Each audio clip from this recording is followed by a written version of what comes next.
The quiet horror of knowing, truly knowing, gnawed at me long after the final bell had rung. It was a truth born not of malice, but of frozen inaction, and it clung to me like the acrid ghost of paint fumes. My mind replayed the unfolding drama, always circling back to that single, pivotal Monday afternoon when the air still felt ordinary. I had opted for the back hallway, a narrow, seldom-used passage behind the gym, seeking refuge from the inevitable crush of students migrating between classes. Biology had released us a few minutes early, and all I wanted was to reach my locker without navigating the usual human tide.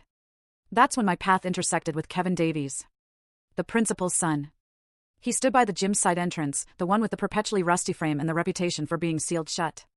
In one hand, he juggled two spray cans, one stark red, one stark white, while the other held a glinting metallic object, perhaps a screwdriver or a small pry bar, as he casually toyed with the lock.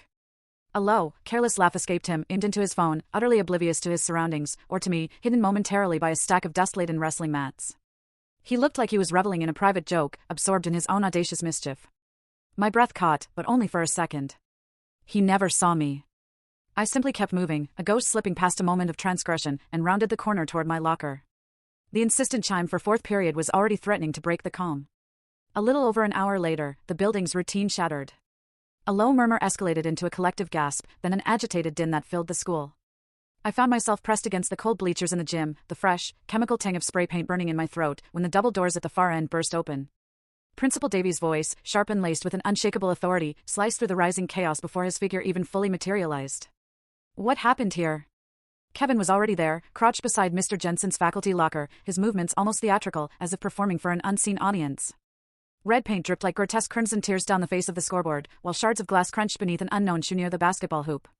And across the pristine white wall, stark in its accusation, were the words, Jensen out, each letter standing 3 feet tall. Sir, I found this, Kevin announced, his voice carrying clearly, as he held up a bright red paint can like it was a live, dangerous thing. Right by his locker. Mr. Jensen shoved his way through the cluster of stunned teachers, his face draining of all color as his eyes swept over the devastation. I didn't. What is this? Principal Davies' finger pointed directly at him, his voice grim, almost accusatory. Don't move. Don't touch anything. I just got here. Mr. Jensen's voice cracked, raw with disbelief. I was in the faculty parking lot. Ask anyone. The evidence speaks for itself, Principal Davies stated, his hand already reaching for his phone. Security's on the way. Kevin rose slowly, deliberately brushing a non-existent dust from his knees. His gaze swept across the gym, and for a fleeting, chilling instant, it locked with mine. Just long enough for the corner. Don't miss the twist bottom left, full story.